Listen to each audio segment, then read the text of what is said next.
right. All right. Hey, Kayla, thanks so much Hi. for joining me today. Thanks for having Um, me.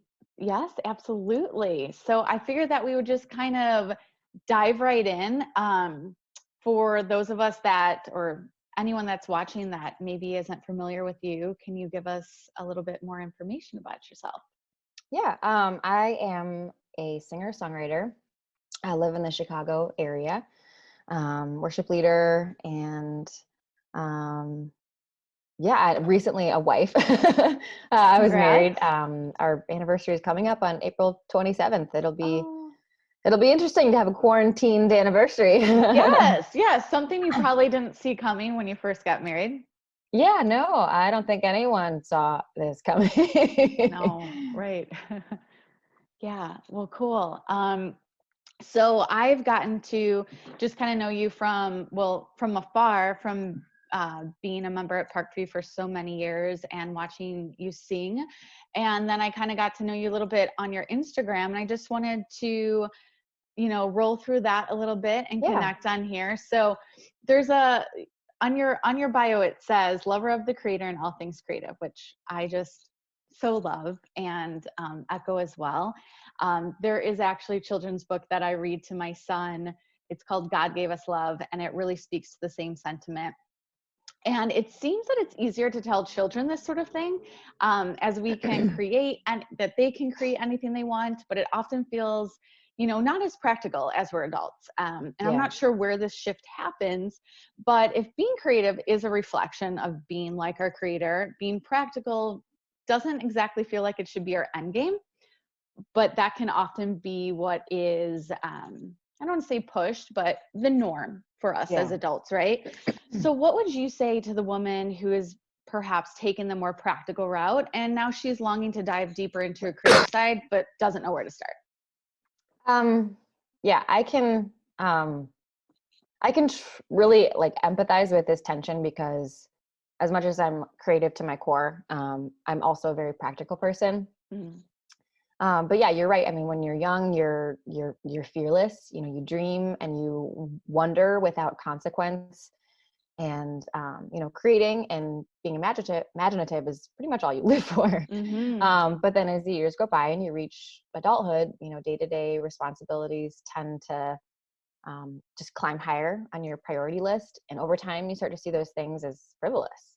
Yeah. But then you will hear like an inspiring song or read motivational book, and you realize how valuable those things are.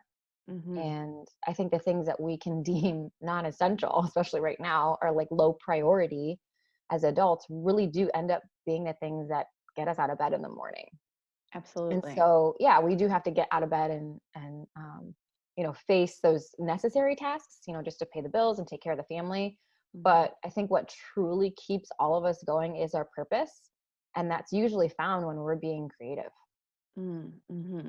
Yeah, I would definitely agree. And a lot of times I think that could be found when we're being quiet, but a Mhm. lot of times it's hard to see being quiet as a productive measure.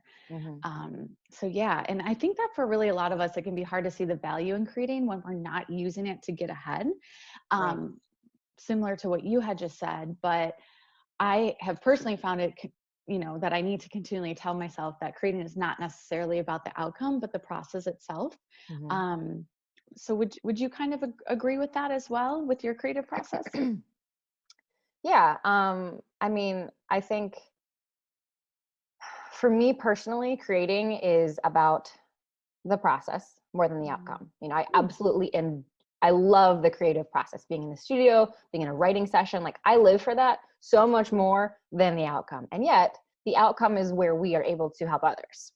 ooh, And that's so good. Yeah, I can right. create and I can create all day long, and my soul will be fed, but it wouldn't help anyone else. And so Mm, I have to keep going and sharing the outcome in order to be a blessing more than just, you know, feeding myself.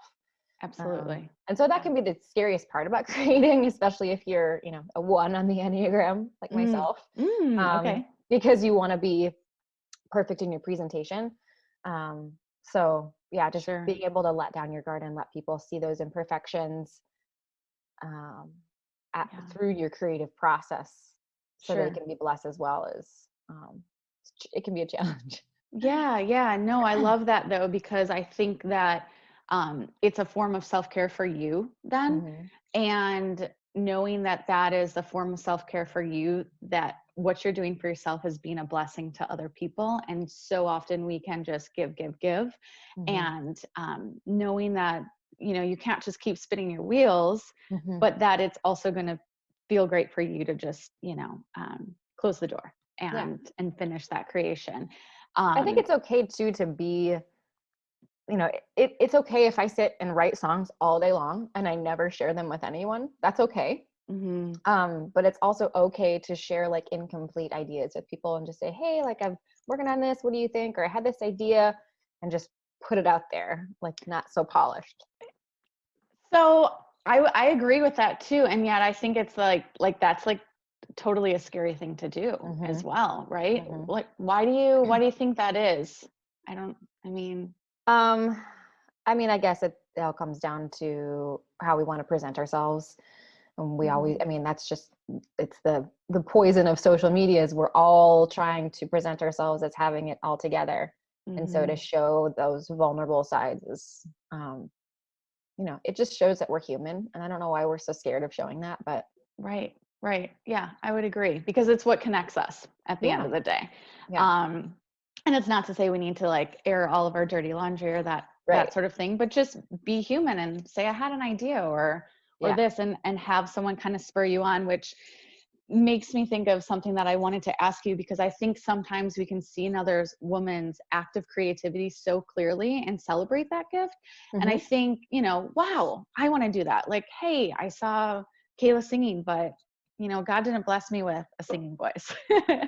So I could see that and I'm like, man, maybe I want to do that. But I think this is because we're getting a glimpse of God when someone's really using their purpose, Hmm. because he placed that gift within us. And because of this, we're drawn to that person and their gift. And instead of wanting to emulate that other person's gift, how do you think we can draw inspiration from the way that woman is walking in the light and support other women to do the same? Yeah.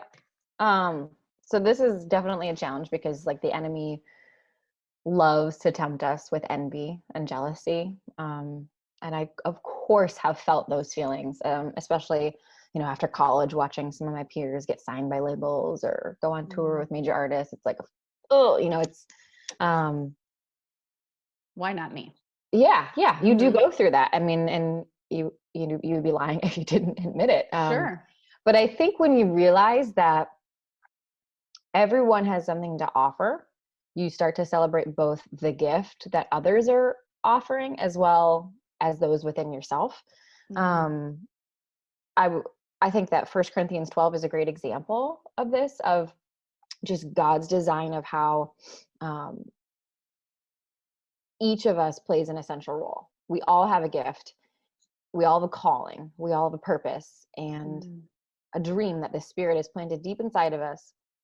And it's just crucial that each one of us taps into that purpose and calling and shares their gift with the world. And I think when we all are participating actively, then the body works like it's supposed to, in Mm. harmony, and Yes. each one of us benefits. And then I think we all each feel okay, instead of Hmm. feeling like, oh, she has a good voice, like why don't I have that voice? You're Yeah. so aware of what you're bringing to the table, and how essential your part that you're playing is, that Sure. it really helps you not be envious, but like content, and you take pride in a good way in like Hmm. who God made you to be. Absolutely. I love that. I would agree with that completely. And so kind of a part of that, and we were talking about vulnerability as well earlier. If vulnerability is required of us when creating, can you maybe share a specific time that you've experienced a positive outcome as a result of you being brave enough to be vulnerable in a way that you hadn't before?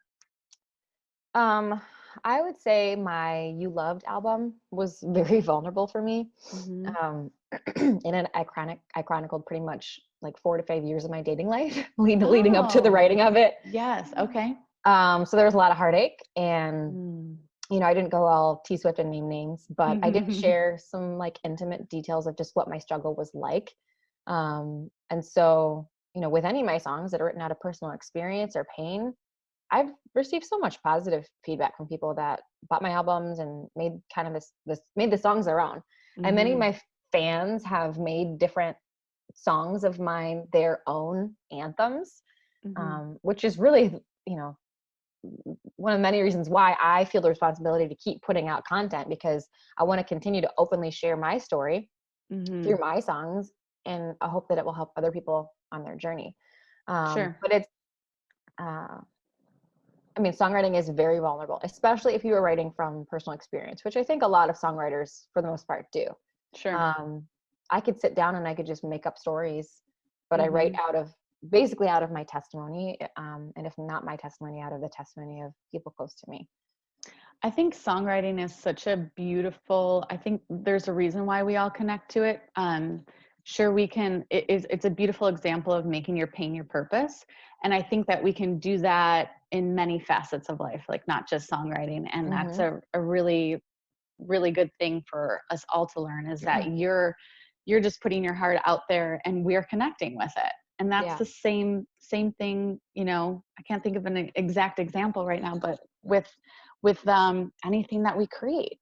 Yeah. And so Kayla, how do you unwind then? If so much of your career is driven highly by your creativity, is there another form of creativity that helps you unwind where you're not concerned with the outcome? I know you said you like the process, but like, what do you do then? What do you do to kind of take care of yourself beyond songwriting and stuff? So I know I'm a creative person to my core. And again, being a 1 on the Enneagram, I also very much tend toward that perfectionism. So it is really hard for me to find something that I don't feel this like, this intense need to be perfect at. But I would say that I have found a couple things that I do like to be creative in that don't necessarily require perfection. I loved to cook for many years, and like that I'm really confident in. Like I know I'm a great cook at. I love it. But again, like again, it doesn't have to, even the presentation doesn't have to be perfect. You can always be like, oh, that needs a little salt. It's that doesn't have to be perfect. But something that I have really gotten into is gardening. I never thought I would. I used to joke when I was a kid. I said I had a brown thumb, and I would just kill every plant that I had. But I have gotten into it, and it's been fun for me. And I'm terrible at it. But it doesn't bother me. I would like my plants to stay alive. I would like to be able to, gosh, especially in this season, be able to be like, yeah, I can grow my own food if it comes back. Yes, right. I know. But I've enjoyed the process. I love being outside and being in creation. I feel very much connected to God, just in that process. And so it's okay. I'm sure my husband would prefer if we had more than like 2 zucchini per season. But it's experimenting, and I'm okay that I'm not good at it. It's sure. fun. I'm right there with you. I beg my husband to expand the build out of my garden every year, and I'm like probably the least likely to be a green thumb in my family. Like all the women in my family are, but I am obsessed with gardening and cooking as well. So I just love to hear you talk about that. I could probably talk about this with you like for, coffee to wine for the rest of the day. But it's really, there is something that's so symbolic about our lives in nature. Like there just is. It's planting, like I love to say, kind of my motto with Jane and Rosemary is planting roots and living free. And so much of that is, I think, the seasons of life. Like there's a lot to be said about the seasons of food, to the seasons of life, and just all of that. And there's a lot of beauty in it when we don't force things, and when they die, right? And when they keep growing, they keep growing. And sometimes we can't force it, and sometimes it's just, but yeah, it's something like that you can, it is a creative thing, but you can really connect with God. And that for me is a very personal thing. Sure, like again, people can benefit from the literal fruits of it. You know, you can Yes. share things from your garden. You can cook a meal for someone. But it's funny that we are on this subject, because my husband and I were talking about this like last week at dinner, and he was just asking me about when I got into cooking, and I had done Whole30. I've done Whole30 like 6 times, but the first Sure. time I did it was when I really got into cooking, and it was very much a spiritual experience for me. I took the culinary arts. I took spices and herbs and all that for granted, because in college I would just heat up a box of something and pour some ragu and call it cooking, or microwave a lean cuisine. And so when I started to cook things from scratch and use fresh herbs and things, it was just like, wow, God loves us enough that he could have just given us 2 plants and that was what we ate and that was how everything tasted, but he gave us thousands upon thousands of varieties of flavors and things that you mix together. And so that was a process for me that I was like, man, God is creative and he loves us and he cares about our taste buds. Yes. This is a big passion of mine. I love that you just brought this up, because there's a Bible verse from Ecclesiastes 9:7 that says, eat your food with gladness. And coming from the personal training world for so many years, I didn't follow that. I thought that it should be a restrictive thing, and that it should,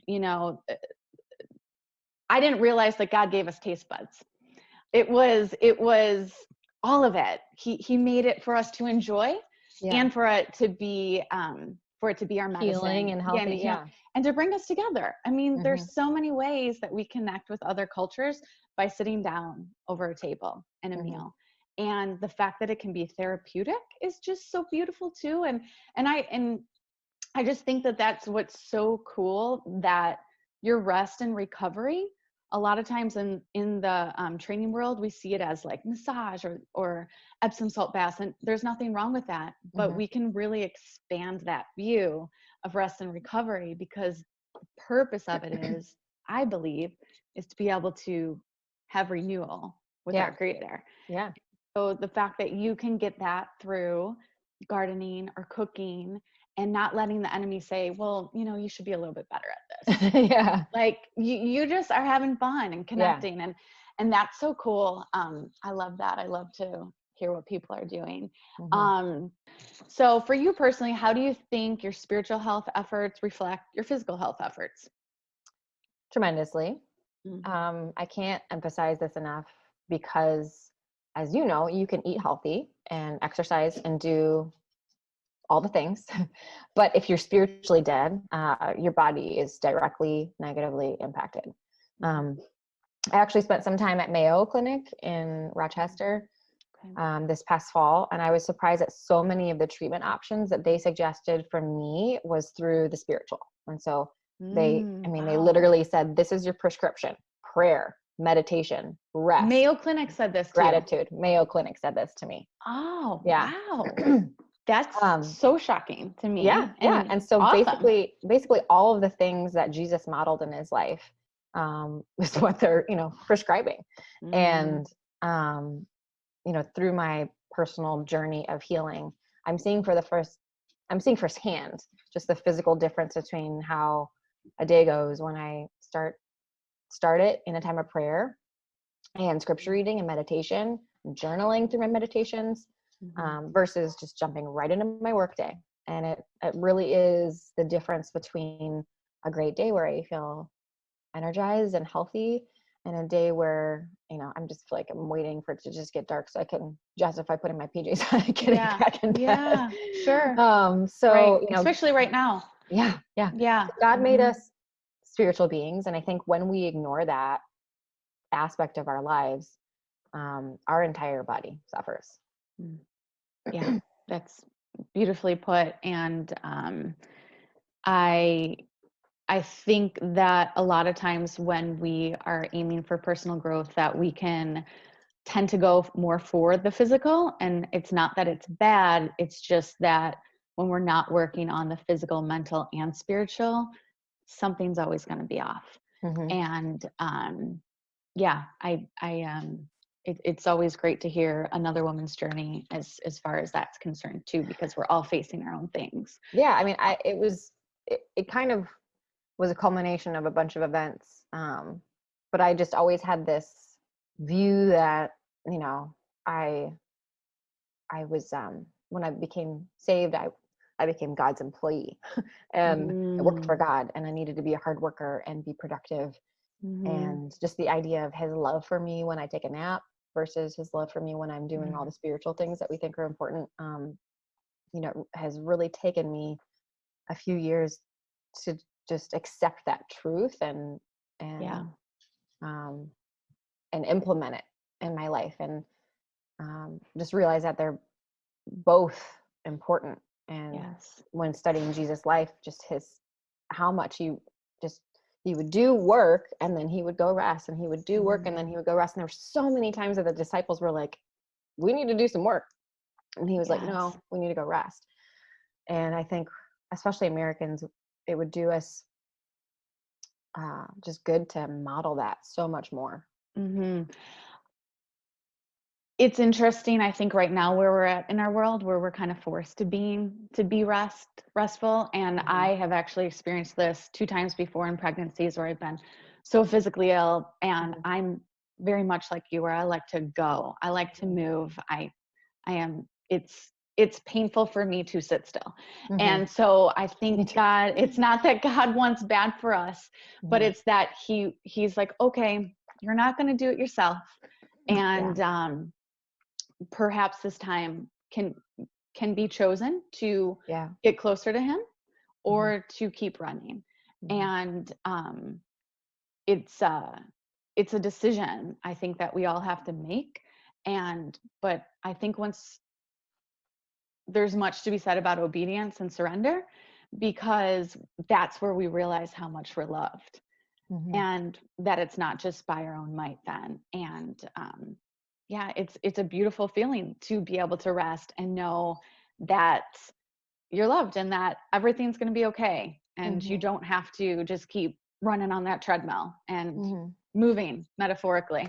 So yeah, so since you've had some different projects kind of happening and you've been in a season of rest, I'm not sure if that's still currently, or right now, what kind of projects do you have coming up that you could tell us about?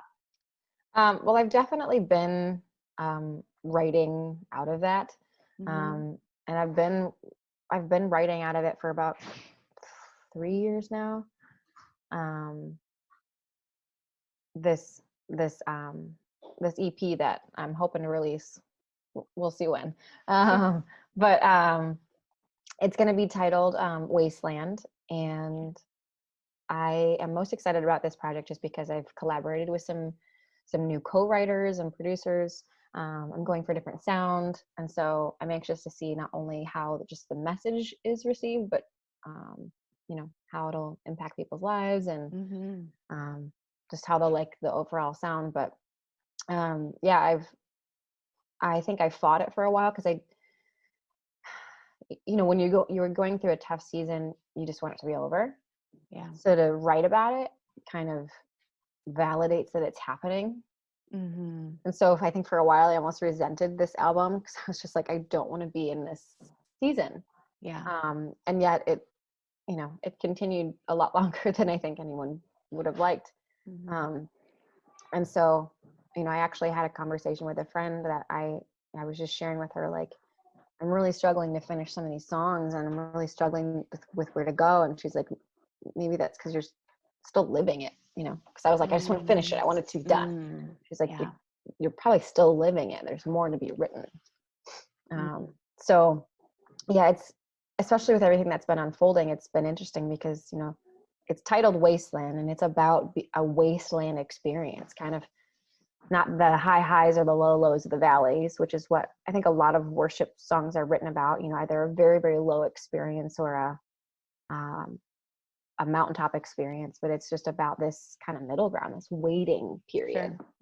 And everything is just kind of unknown. And it's just interesting. Like as soon as everything kind of hit recently, I was like, this album might actually touch more people's lives than I thought when I was writing it, because I wrote it out of my experience of being stuck in bed for weeks on end and unable to do things. Sure. And now here we are stuck in our homes, unable to do things. So Yeah, yeah. And I completely understand wanting to fast forward that too, because I'm an Enneagram 7, and a lot of times you want to get rid of the pain. mhm. You want to go right over the pain Yep. and move on. And it's easy to want to just ignore that, but Yeah. there's something to be said when you are able to, I don't say lean into it, but just acknowledge Mhm. and Just accept learn. it. Yeah, be able to learn something from it, because Mhm. can't outrun it. Yeah. But yeah, I Um, mean, if you are denying it, you can't really help yourself heal. So if you accept the reality of it, then you can say, okay, I'm going to start implementing things to help mhm. myself and move Yeah. forward and heal from this and learn and grow. And that really kind of became my prayer. Like it wasn't so much like, God, why? God, heal me. God, just fix this. Just make this go away. It was like, all right, I'm still sitting in this. So what do I need to learn? Mm, yeah. Right. That's huge of you, just to say, because I think so many of us don't would rather play the victim, Mm-hmm. you know? And so you drawing strength from that is amazing. It's cool. It's really cool to see. So I thank you so much for sharing Yeah, a little bit of your story. I absolutely. cannot wait to hear this album and hear just more of your storytelling through music. I love watching God's light through you and Oh, your thank you. creativity. So thank you so much. Yeah, thanks Yeah. for having me. Yeah, absolutely.